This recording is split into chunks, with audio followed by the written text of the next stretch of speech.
ಸ್ನೇಹಿತರೆ, ಎಲ್ರಿಗೂ ನಮಸ್ಕಾರ. ಭಾರತ ದೇಶ ತನ್ನ ಸ್ವಾತಂತ್ರ್ಯ ಕಂಡು ಇಷ್ಟು ವರ್ಷಗಳ ಇತಿಹಾಸದಲ್ಲಿ ಈ ಮಟ್ಟಿಗಿನ ಒಂದು ನಿರುದ್ಯೋಗದ ಪರ್ವವನ್ನು ಯಾವತ್ತೂ ಕಂಡಿರಲಿಲ್ಲ.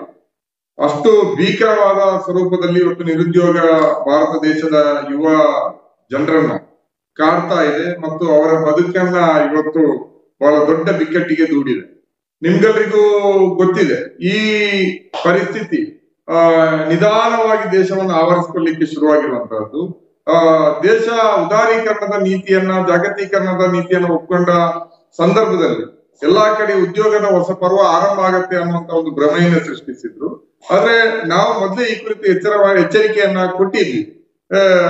ನಾವು ನಿರೀಕ್ಷೆ ಮಾಡಿದ ರೀತಿಯಲ್ಲೇ ನಿಧಾನಕ್ಕೆ ನಿರುದ್ಯೋಗ ಭಾರತ ದೇಶವನ್ನು ಆವರಿಸಿಕೊಳ್ಳಿಕ್ಕೆ ಶುರುವಾಯಿತು. ಈ ನಿರುದ್ಯೋಗದ ಒಂದು ಪ್ರಮಾಣವನ್ನ ಹೆಚ್ಚಲಾಗ್ತಾ ಯುವಜನರು ಉದ್ಯೋಗಕ್ಕಾಗಿ ಹತಾಶೆಯಿಂದ ಚಡಪಡಿಸಲಿಕ್ಕೆ ಆರಂಭ ಆದ ಸಂದರ್ಭದಲ್ಲಿ ನರೇಂದ್ರ ಮೋದಿ ಅವರು ಭಾರತ ದೇಶದ ಪ್ರಧಾನಿ ಅಭ್ಯರ್ಥಿ ಅಂತ ಘೋಷಣೆ ಆದ್ರು.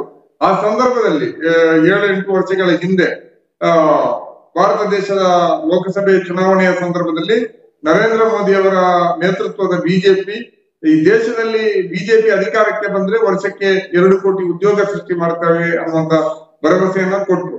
ಅಂತಹ ಸಂದರ್ಭದಲ್ಲಿ ಭಾರತ ದೇಶದ ಯುವಜನತೆ ಉದ್ಯೋಗ ಸೃಷ್ಟಿಯ ಈ ಒಂದು ಏನೊಂದು ಭರವಸೆ ಇತ್ತು. ಈ ಭರವಸೆಯ ಮೇಲೆ ನಂಬಿಕೆ ಇಟ್ಟು ನರೇಂದ್ರ ಮೋದಿ ಅವರಿಗೆ ಮತ್ತು ಬಿಜೆಪಿಗೆ ಬಹಳ ದೊಡ್ಡ ರೀತಿಯಾದಂತಹ ಬೆಂಬಲವನ್ನ ಕೊಟ್ಟಿದ್ದಾರೆ. ಆ ಬೆಂಬಲದ ಆಧಾರದಲ್ಲಿ ನರೇಂದ್ರ ಮೋದಿ ಅವರು ಈ ದೇಶದಲ್ಲಿ ಪ್ರಥಮವಾಗಿ ಪ್ರಧಾನಿ ಕೂಡ ಆದ್ರು. ಆದ್ರೆ ವರ್ಷಕ್ಕೆ 2 ಕೋಟಿ ಉದ್ಯೋಗದ ಭರವಸೆ ಇವತ್ತು ಎಲ್ಲಿಗೆ ತಲುಪಿದೆ ಅಂತ ನಾವು ನೋಡಿದ್ರೆ ಬಹಳ ಖೇದ ಆಗ್ತದೆ. 125 करोड़ के देश को नौकरियों से रोजगार देना असंभव होता है। अगर आपके जी टीवी स्टूडियो के बाहर कोई पकोड़े बेचता है और शाम को 200 रुपया कमा करके घर जाता है, उस व्यक्ति को आप रोजगार मानोगे कि नहीं मानोगे? ये 2 साल पकोड़ा बनाएगा तो तीसरी साल वो अपना रेस्टोरेंट खोल सकता है, अपना रेस्टोरेंट खोल सकता है, और 4-5-6 साल हो गया होता तो होटल भी बना सकता है। ಉದ್ಯೋಗ ಅನ್ನುವಂತಹದ್ದು ಇವತ್ತು ಸೃಷ್ಟಿಯ ಬದಲಿಗೆ ವರ್ಷಕ್ಕೆ 2 ಕೋಟಿ ಉದ್ಯೋಗ ಸೃಷ್ಟಿಯ ಮಾತಿರ್ಲಿ, ಕನಿಷ್ಠ ಪ್ರಮಾಣದಲ್ಲಿಯೂ ಕೂಡ ಇವತ್ತು ಉದ್ಯೋಗ ಸೃಷ್ಟಿ ಮಾಡೋದರ ಬದಲಿಗೆ ಇವತ್ತು ಉದ್ಯೋಗ ನಷ್ಟ ಹೊಂದುವಂತಹ ಸ್ಥಿತಿಗೆ ಭಾರತ ದೇಶ ಇವತ್ತು ತಲುಪಿದೆ. ಬೇರೆ ಬೇರೆ ವಿಭಾಗಗಳಲ್ಲಿ ಬೇರೆ ಬೇರೆ ಉದ್ಯಮ ಇರ್ಬೋದು, ಕೃಷಿ ಇರ್ಬೋದು, ಬೇರೆ ಬೇರೆ ರೀತಿಯಾದಂತಹ ಕ್ಷೇತ್ರದಲ್ಲಿಯೂ ಕೂಡ ಇವತ್ತು ಉದ್ಯೋಗ ನಷ್ಟ ಹೊಂದ್ತಾ ಇದೆ, ಉದ್ಯೋಗ ಕಡಿತ ಆಗ್ತಾ ಇದೆ. ಇದರಿಂದಾಗಿ ಮತ್ತೆ ಯುವಜನತೆ ಅಸಹಾಯಕತೆಯಿಂದ, ಹತಾಶೆಯಿಂದ ಇವತ್ತು ಉದ್ಯೋಗಕ್ಕಾಗಿ ಬೀದಿ ಬೀದಿ ಅಳೆಯುವಂತಹ, ತಮ್ಮ ಶಿಕ್ಷಣ, ತಮ್ಮ ಅರ್ಹತೆಗೆ ಆಧಾರವಾದ ಉದ್ಯೋಗಗಳು ಸಿಗದೆ ಪರದಾಡುವಂತಹ ಸ್ಥಿತಿ ಎಲ್ಲಾ ಕಡೆ ಶುರುವಾಗಿದೆ. ಇಂತಹ ಸಂದರ್ಭದಲ್ಲಿ ಲಾಸ್ಟ್ ಮತ್ತೊಂದು ಚುನಾವಣೆಯನ್ನು ನಾವು ದೇಶದಲ್ಲಿ ಎದುರಿಸಿದ್ವಿ. ಆ ಸಂದರ್ಭದಲ್ಲಿ ಉದ್ಯೋಗದ ಪ್ರಶ್ನೆ ಪ್ರಧಾನವಾಗಿ ಇದ್ರೂ ಕೂಡ ದೇಶವನ್ನ ಆಳುವಂತಹ ಪಕ್ಷ ಮತ್ತು ಸರ್ಕಾರ ನರೇಂದ್ರ ಮೋದಿ ಅವರು ಜನರ ಗಮನವನ್ನ ಭಾವನಾತ್ಮಕ ವಿಷಯದ ಕಡೆಗೆ ಸೆಳೆದು ಆ ಚುನಾವಣೆಯಲ್ಲಿ ಕೂಡ ಗೆದ್ದು ಅಧಿಕಾರಕ್ಕೆ ಬಂದಿದ್ದಾರೆ. ಆ ನಂತರದ ಬೆಳವಣಿಗೆಗಳು ನಮ್ಗೆ ಗೊತ್ತೇ ಇದೆ. 2 ವರ್ಷದ ಹಿಂದೆ ನಮ್ಮ ದೇಶದ ಬೇರೆ ಬೇರೆ ಉದ್ಯಮಿಗಳು, ಅದು ಬಜಾಜ್ ಇರ್ಬೋದು, ಪಾರ್ಲೆಜಿ ಬಿಸ್ಕೆಟ್ ನ ಕಂಪನಿಯ ಮಾಲೀಕ ಇರ್ಬೋದು, ಹೀರೋ ಸೈಕಲ್ ನ ಮಾಲೀಕ ಇರ್ಬೋದು, ಇವರೆಲ್ಲರೂ ಕೂಡ ದೇಶದಲ್ಲಿ ನಿರುದ್ಯೋಗದ ಸಂಖ್ಯೆ ಹೆಚ್ಚಲಿಕ್ಕೆ ಕಾರಣಗಳನ್ನ ನೀಡಲಿಕ್ಕೆ ಶುರು ಮಾಡಿದ್ರು. ಜನರಿಗೆ ಕೊಳ್ಳುವ ಶಕ್ತಿ ಕಡಿಮೆ ಆಗ್ತಾ ಇದೆ, ನಾವು ನಮ್ಮ ಬೇರೆ ಬೇರೆ ಘಟಕಗಳನ್ನ ಮುಚ್ತಾ ಇದ್ದೀವಿ ಅನ್ನುವಂತ ಹೇಳಿಕೆಗಳನ್ನು ಕೂಡ ನೀಡಿದ್ರು. ಅಂತಹ ಸಂದರ್ಭದಲ್ಲಿ ನಾವು ಯುವ ಜನರನ್ನ ಒಟ್ಟು ಸೇರಿಸಿ ಉದ್ಯೋಗ ನಮ್ಮ ಹಕ್ಕು ಅನ್ನುವಂತ ಘೋಷಣೆ ನೀಡಿಕೊಂಡು ಹೋರಾಟಕ್ಕೆ ಇಳಿಯುವಂತ ಪ್ರಯತ್ನವನ್ನು ಎಲ್ಲಾ ಕಡೆ ಮಾಡಿದ್ವಿ. ಬೇರೆ ಬೇರೆ ವಿದ್ಯಾರ್ಥಿ ಯುವಜನ ಸಂಘಟನೆಗಳು ಕೂಡ ಈ ನಿಟ್ಟಿನಲ್ಲಿ ಪ್ರಯತ್ನವನ್ನು ಮಾಡಿದ್ವಿ. ಇಂತಹ ಒಂದು ಭೀಕರ ಸ್ಥಿತಿ ಇರುವಾಗಲೇ ನಮ್ಮ ದೇಶಕ್ಕೆ ಕೊರೋನಾ ಬಂತು. ಜಗತ್ತಿನ ಎಲ್ಲಾ ಕಡೆ ಬಂದ ಬಾಧನೆ ಕೊಟ್ಟ ರೀತಿಯಲ್ಲೇ ಭಾರತ ದೇಶದಲ್ಲಿಯೂ ಕೂಡ ಕೊರೋನಾದ 2 ಅಲೆಗಳು ಅಪ್ಪಳಿಸಿದೆ. ನಮ್ಮ ಉದ್ಯೋಗದ ಹೋರಾಟ ಬಿಟ್ಟು ಎಲ್ಲಾ ಹೋರಾಟಗಳು ಕೂಡ ತೆರೆಮರೆಗೆ ಸರಿಯುವಂತ ಒಂದು ಅನಿವಾರ್ಯ ಸ್ಥಿತಿ ನಿರ್ಮಾಣ ಆಯ್ತು. ಇವತ್ತು ಕೊರೋನಾ 2 ಅಲೆಗಳನ್ನ ಮುಗಿಸಿ ಮತ್ತೆ ಒಂದು ಸಹಜವಾದ ಸ್ಥಿತಿಗೆ ಭಾರತ ಬರ್ತಾ ಇರುವಾಗ ಎಲ್ಲಾ ಕಡೆ ನಾವು ಗಮನಿಸಿದ್ರೆ ನಿರುದ್ಯೋಗ ಅತ್ಯಂತ ಭೀಕರವಾದಂತಹ ಸ್ವರೂಪಕ್ಕೆ ಇವತ್ತು ತಲುಪಿದೆ. ಭಾರತ ದೇಶದ ಸ್ವತಂತ್ರ ಭಾರತದ ಇತಿಹಾಸದಲ್ಲಿ ನಾವು ಯಾವತ್ತೂ ಕಂಡರಿಯದ ಮಟ್ಟಿಗಿನ ಒಂದು ಭೀಕರವಾದಂತಹ ನಿರುದ್ಯೋಗದ ಒಂದು ಸ್ಥಿತಿ ದೇಶದಲ್ಲಿ ಇವತ್ತು ಎದುರಾಗಿದೆ. ಇವತ್ತು ಎಲ್ಲಿಯವರೆಗೆ ಸ್ಥಿತಿ ಬಂದಿದೆ ಅಂದ್ರೆ ಉದ್ಯೋಗದ ಕಾರಣಕ್ಕಾಗಿ, ಅಂದ್ರೆ ನಿರುದ್ಯೋಗದ ಸಮಸ್ಯೆಯಿಂದಾಗಿ ಆತ್ಮಹತ್ಯೆ ಮಾಡ್ತಾ ಇರುವವರ ಪ್ರಮಾಣ ಕೂಡ ಜಾಸ್ತಿ ಆಗ್ತಾ ಇದೆ ಅಂತ ಹೇಳಿ ಬೇರೆ ಬೇರೆ ಸರ್ವೆಗಳು ಇವತ್ತು ನಮ್ಮ ಮುಂದೆ ಆ ವಾಸ್ತವವನ್ನ ಇಡ್ತಾ ಇದ್ದಾರೆ. ಇಂತಹ ಸ್ಥಿತಿ ಯಾಕೆ ಬಂತು?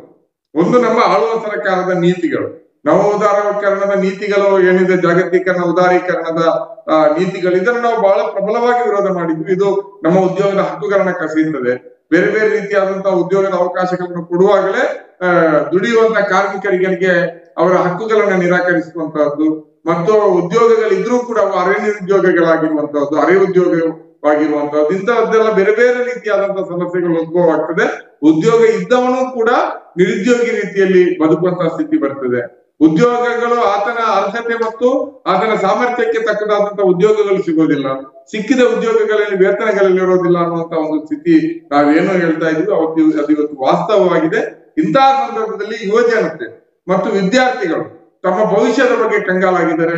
ಅವರ ಮೇಲೆ ತಮ್ಮ ಇಡೀ ಜೀವಮಾನದ ಗಳಿಕೆಯನ್ನ ಹೂಡಿಕೆ ಮಾಡಿರುವಂತಹ ಪೋಷಕರು ಇವತ್ತು ಹತಾಶರಾಗಿದ್ದಾರೆ. ರೈತರು ತಮ್ಮ ಕ್ಷೇತ್ರಗಳಲ್ಲಿ ಇವತ್ತು ಬಿಕ್ಕಟ್ಟನ್ನು ಎದುರಿಸಿ ಅಲ್ಲಿಯೂ ಕೂಡ ನಿರುದ್ಯೋಗ ಬರ್ತಾ ಇದೆ. ಅದೇ ರೀತಿಯಲ್ಲಿ ಕಾರ್ಮಿಕರು ತಮ್ಮ ಹಕ್ಕುಗಳನ್ನು ಕಳ್ಕೊಂಡು ಬೀದಿಗೆ ಬಿಡ್ತಾ ಇದ್ದಾರೆ. ಇಂತಹ ಒಂದು ಭೀಕರ ಪರಿಸ್ಥಿತಿಯಲ್ಲಿ ನಾವು ಡಿವೈಎಫ್ಐ ಸಂಘಟನೆ ಇವತ್ತು ಉದ್ಯೋಗದ ಹೋರಾಟವನ್ನು ಕೈಗೆತ್ತಿಕೊಂಡಿದ್ದೀವಿ. ಉದ್ಯೋಗ ಸೃಷ್ಟಿಸಿ, ಸ್ಥಳೀಯರಿಗೆ ಆದ್ಯತೆ ಒದಗಿಸಿ, ಉದ್ಯೋಗದ ಹಕ್ಕು ಮೂಲಭೂತ ಹಕ್ಕಾಗಬೇಕು ಅನ್ನುವಂಥ ಘೋಷಣೆಯನ್ನು ನಾವು ಎತ್ತಿ ಹಿಡಿತಾ ಇದ್ದೀವಿ. ಉದ್ಯೋಗದ ಈ ಹೋರಾಟ ಅಂದ್ರೆ ಯಾವ ರೀತಿ ಅನ್ನುವಂತ ಪ್ರಶ್ನೆ. ನಾವು ಸಾಮಾನ್ಯವಾಗಿ ಉದ್ಯೋಗ ಕೊಡಿ ಅಂತ ಕೇಳಿದ್ರೆ ಅದೊಂದು ಸಾಮಾನ್ಯ ಬೇಡಿಕೆ ಆಗಿರ್ತದೆ. ಆದ್ರೆ ನಾವಿವತ್ತು ತಿಳ್ಕೊಳ್ಬೇಕಾಗಿರೋದು ಉದ್ಯೋಗ ಅಂದ್ರೆ ಏನು ಅನ್ನುವಂಥದ್ದು. ಒಬ್ಬನಿಗೆ ಒಂದು ಉದ್ಯೋಗ ಅಂತ ಸಿಕ್ಕಿದ್ರೆ ಆತನಿಗೆ ಉದ್ಯೋಗದಲ್ಲಿ ಮತ್ತೆ ಅಭದ್ರತೆ ಕಾಣಬಾರ್ದು. ಆ ಉದ್ಯೋಗ ಆತನಿಗೆ ಪರ್ಮನೆಂಟ್ ಆಗಿರ್ಬೇಕು. ಮತ್ತು ಆ ಉದ್ಯೋಗದಲ್ಲಿ ಸಿಗುವಂತ ವೇತನ ಆತನನ್ನು ಮತ್ತು ಆತನನ್ನು ಅವಲಂಬಿಸಿರುವಂತ ಕುಟುಂಬದ ಎಲ್ಲಾ ಬೇಡಿಕೆಗಳನ್ನು ಈಡೇರಿಸುವಷ್ಟು ಆತನಿಗೆ ಆದಾಯವನ್ನು ತಂದು ಕೊಡಬೇಕು. ಇದು ಉದ್ಯೋಗ ಭದ್ರತೆ ಮತ್ತು ಆತನಿಗೆ ಆದಾಯದ ಭದ್ರತೆ ಇರುವಂತದ್ದೇ ನಿಜವಾದ ಉದ್ಯೋಗ. ಆದ್ರೆ ಇವತ್ತು ಬಹುತೇಕ ಉದ್ಯೋಗಗಳು ಆ ಎರಡೂ ಭದ್ರತೆಗಳನ್ನು ಕೊಡೋದಿಲ್ಲ. ನಾವಿವತ್ತು ನೋಡ್ತೀವಿ ಬೇರೆ ಬೇರೆ ರೀತಿಯ ಸಮಸ್ಯೆಗಳಿದೆ. ಸಮಾನ ಕೆಲಸಕ್ಕೆ ಸಮಾನ ವೇತನಗಳಿಲ್ಲ. ಇವತ್ತು ಪರ್ಮನೆಂಟ್ ಆಗಿರುವಂತ ನೌಕರರು ಇರ್ಬೋದು, ಬೇರೆ ಬೇರೆ ರೀತಿಯಾದಂತಹ ಅಧಿಕಾರಿಗಳಿರ್ಬೋದು, ಅವರಿಗೆ ಬಹಳ ದೊಡ್ಡ ರೀತಿಯ ಸವಲತ್ತುಗಳು ಸಿಕ್ಕಿದ್ರೆ ಮತ್ತು ಗುತ್ತಿಗೆ ಆಧಾರದಲ್ಲಿ ಗೌರವಧನದಲ್ಲಿ ದುಡಿತಾ ಇರುವಂತವರು ತೀವ್ರ ನಿಕೃಷ್ಟವಾದಂತಹ ಒಂದು ವೇತನವನ್ನು ಪಡೆದು ಅಭದ್ರತೆಯಿಂದ ಬದುಕುವುದನ್ನು ನಾವು ನೋಡ್ತಾ ಇದ್ದೀವಿ.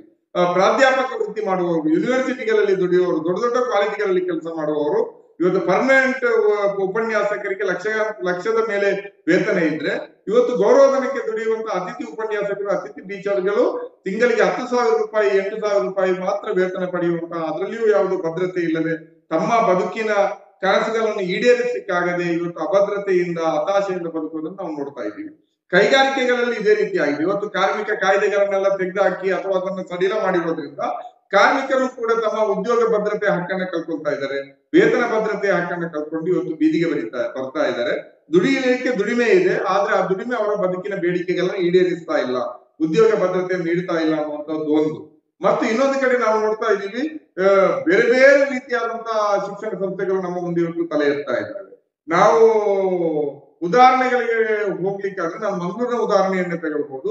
ಇಲ್ಲಿ ಪ್ರತಿ ವರ್ಷ 35,000 ವಿದ್ಯಾರ್ಥಿಗಳು ತಮ್ಮ ಶಿಕ್ಷಣವನ್ನು ಮುಗಿಸಿ PUCಯ ಮೇಲ್ಮಟ್ಟದಲ್ಲಿ, ಅದು ಡಿಪ್ಲೊಮಾ ಇರ್ಬೋದು, ಇಂಜಿನಿಯರಿಂಗ್ ಇರ್ಬೋದು, ಡಿಗ್ರಿ ಇರ್ಬೋದು, ಯೂನಿವರ್ಸಿಟಿಗಳಲ್ಲಿ ಅವರ ಮೇಲ್ಮಟ್ಟದ ಶಿಕ್ಷಣ ಇರ್ಬೋದು, ಇವೆಲ್ಲವನ್ನ ಬೇರೆ ಬೇರೆ ವೃತ್ತಿಪರ ಕೋರ್ಸ್ಗಳನ್ನ ಮಾಡಿಕೊಂಡು ಪ್ರತಿ ವರ್ಷ 35,000 ಜನ ವಿದ್ಯಾರ್ಥಿಗಳು ಉದ್ಯೋಗ ಆಕಾಂಕ್ಷಿಗಳಾಗಿ, ಅರ್ಹ ಉದ್ಯೋಗ ಆಕಾಂಕ್ಷಿಗಳಾಗಿ ಕ್ಯಾಂಪಸ್ಗಳಲ್ಲಿ ಹೊರಗಡೆ ಬರ್ತಾರೆ. ಆದ್ರೆ ಈ 35,000 ಜನರಿಗೆ ಹೊರಗೆ ಬರುವಾಗ ಅದರ 10% ಕೂಡ, ಒಂದು 3,500 ಉದ್ಯೋಗಗಳು ಕೂಡ ಇವತ್ತು ನಮ್ಮ ಸರ್ಕಾರ, ನಮ್ಮ ಸಮಾಜ, ನಮ್ಮ ಜಿಲ್ಲೆ ಇವತ್ತು ಸೃಷ್ಟಿ ಮಾಡ್ತಾ ಇಲ್ಲ ಅನ್ನುವಂತ ಒಂದು ಸ್ಥಿತಿ ಇದೆಯಲ್ಲ. ಆವಾಗ ಈ ಉದ್ಯೋಗಿಗಳು, ಈ ವಿದ್ಯಾರ್ಥಿಗಳು ಎಲ್ಲಿಗೆ ಹೋಗ್ಬೇಕು? ಅವರಲ್ಲಿ ಅತ್ಯುತ್ತಮವಾದಂತಹ ಸರ್ಟಿಫಿಕೇಟ್ಗಳಿದೆ. ಆ ಸರ್ಟಿಫಿಕೇಟ್ಗಳನ್ನು ಇಟ್ಕೊಂಡು ಅವ್ರಿಗೆ ಅದಕ್ಕೆ ಅರ್ಹವಾದಂತಹ ಉದ್ಯೋಗ ಸಿಗೋದಿಲ್ಲ. ಅದರ ಬದಲಿಗೆ ಅವರು ಸೆಕ್ಯೂರಿಟಿ ಗಾರ್ಡ್ಗಳಾಗಿ, ಪೆಟ್ರೋಲ್ ಪಂಪ್ ನಲ್ಲಿ ಪೆಟ್ರೋಲ್ ಹಾಕುವಂತ, ಡೀಸೆಲ್ ಹಾಕುವಂತ ಕೆಲಸಗಳನ್ನ ಮಾಡ್ತಾ, ಹೋಟೆಲ್ಗಳಲ್ಲಿ ಸರ್ವರ್ಗಳಾಗಿ, ರೂಮ್ ಬಾಯ್ಗಳಾಗಿ, ಇನ್ನು ಏನೇನೋ ಅಭದ್ರತೆಯಲ್ಲಿರುವಂತಹ ಗೌರವ, ಅವರ ಶಿಕ್ಷಣಕ್ಕೆ ಪೂರಕವಲ್ಲದಂತಹ, ಅರ್ಹವಲ್ಲದಂತಹ ಉದ್ಯೋಗವನ್ನ ಇವತ್ತು ಮಾಡ್ತಾ ಇದ್ದಾರೆ. ಯಾವ್ಯಾವುದೋ ನಗರಗಳಿಗೆ, ದೂರದ ನಗರಗಳಿಗೆ ವಲಸೆ ಹೋಗಿ ಅಲ್ಲಿ ನಿಕೃಷ್ಟವಾದಂತಹ ಉದ್ಯೋಗಗಳನ್ನ ಮಾಡಿಕೊಂಡು ತಮ್ಮ ಬದುಕಿನ ಇಡೀ ಕನಸುಗಳನ್ನ ಇವತ್ತು ಕಳ್ಕೊಳ್ತಾ ಇದ್ದಾರೆ. ಅವರ ಶಿಕ್ಷಣಕ್ಕಾಗಿ ತಮ್ಮ ಕನಸುಗಳನ್ನ ಇಡೀ ಕರಗಿಸಿ ಅಥವಾ ತಮ್ಮ ಇಡೀ ಕನಸುಗಳನ್ನ ಉರಿಸಿ ತಮ್ಮ ಮಕ್ಕಳ ಮೇಲೆ ಹೂಡಿಕೆಯನ್ನ ಮಾಡಿದಂತ ಪೋಷಕರು ತಮ್ಮ ಮಕ್ಕಳು ಲಕ್ಷಾಂತರ ರೂಪಾಯಿ ಖರ್ಚು ಮಾಡಿ ಇಷ್ಟೊಂದು ಶಿಕ್ಷಣವನ್ನ ಸರ್ಟಿಫಿಕೇಟ್ ಪಡೆದ ಮೇಲೆ ಉದ್ಯೋಗ ಇಲ್ಲ ಅನ್ನುವಂತ ಸ್ಥಿತಿಯನ್ನು ಎದುರಿಸುವಂತ ಸ್ಥಿತಿ ಇದೆ. ಪೋಷಕರ ಕನಸುಗಳು ಕೂಡ ಇವತ್ತು ಭಗ್ನ ಆಗ್ತಾ ಇದೆ. ಅವರ ಶಿಕ್ಷಣ ಪಡೆದ ವಿದ್ಯಾವಂತ ಮಕ್ಕಳ ಕನಸುಗಳು ಕೂಡ ಭಗ್ನ ಆಗ್ತಾ ಇದೆ. ಒಂದು ಸ್ಥಿತಿ ಹೇಳಿದ್ರೆ ಬಹಳ ಬೇಸರ ಆಗ್ತದೆ. ಕರ್ನಾಟಕ ರಾಜ್ಯ ಸರ್ಕಾರದಲ್ಲಿ ಇವತ್ತು 2 ಲಕ್ಷದಷ್ಟು ಉದ್ಯೋಗಗಳು ಖಾಲಿ ಬಿಟ್ಟಾರೆ. ಪ್ರತಿ ವರ್ಷ ನಿವೃತ್ತರಾಗ್ತಾ ಇದ್ದಾರೆ. ಆ ಸ್ಥಾನಕ್ಕೆ ಇವತ್ತು ಹೊಸದಾಗಿ ನೇಮಕಾತಿಗಳು ನಡೀತಾ ಇಲ್ಲ. ಆ ಮೂಲಕ ಖಾಲಿ ಬಿದ್ದಿರುವಂತಹ ಉದ್ಯೋಗಗಳ ಸಂಖ್ಯೆ 2 ಲಕ್ಷ. ಈ 2 ಲಕ್ಷ ಉದ್ಯೋಗಗಳನ್ನ ಭರ್ತಿ ಮಾಡಿದ್ರೆ ಎಷ್ಟು ಸಂಸಾರ ಇವತ್ತು ನೆಮ್ಮದಿಯ ಬದುಕುಗಳನ್ನ ಕಾಣ್ಲಿಕ್ಕೆ ಸಾಧ್ಯ? ಎಷ್ಟು ವಿದ್ಯಾವಂತ ಯುವಜನರಿಗೆ ಉದ್ಯೋಗ ಅವಕಾಶಗಳು ಸಿಗ್ತದೆ? ಅವರ ಜೇಬಲ್ಲಿ ದುಡ್ಡು ಬಂದಾಗ ಅವರು ಮಾರುಕಟ್ಟೆಗಳಲ್ಲಿ ಖರ್ಚು ಮಾಡಿದಾಗ ಅಲ್ಲೆಷ್ಟು ಪರೋಕ್ಷ ಉದ್ಯೋಗಗಳು ಸೃಷ್ಟಿ ಆಗ್ತದೆ? ಇಂತಹ ಪ್ರಶ್ನೆಗಳಿವೆ. ಮತ್ತೆ ಇಂತಹ ಪ್ರಶ್ನೆಗಳು ನಾವು ಎತ್ತುವಾಗಲೇ ಉದ್ಯೋಗ ಸೃಷ್ಟಿ ಆಗ್ಬೇಕು. ಒಂದು, ನಾವು ಉದ್ಯೋಗ ಕೊಡಿ ಅಂತ ಕೇಳ್ಬೋದು. ಇವತ್ತು ಹೈದರಾಬಾದ್ ಕರ್ನಾಟಕದಲ್ಲಿ ಅಲ್ಲಿ ಅವರಿಗೆ ಬೇರೆ ಆದಂತಹ ಒಂದು ಕಾಯ್ದೆಯನ್ನ ಹೈದರಾಬಾದ್ ಕರ್ನಾಟಕಕ್ಕೆ ರೂಪಣೆ ಮಾಡಿದ್ದಾರೆ. ಆ ಕಾಯ್ದೆಯ ಪ್ರಕಾರ ಅಲ್ಲಿಯ ನೇಮಕಾತಿಗಳಲ್ಲಿ, ಸರ್ಕಾರಿ ಮತ್ತು ಸಾರ್ವಜನಿಕ ರಂಗದ ನೇಮಕಾತಿಗಳಲ್ಲಿ ಅಲ್ಲಿಯವರಿಗೆ ಪೂರ್ತಿ ಇವತ್ತು ಆದ್ಯತೆ ಕೊಡಬೇಕು ಅಂತ ಕಾಯ್ದೆ ಇದೆ.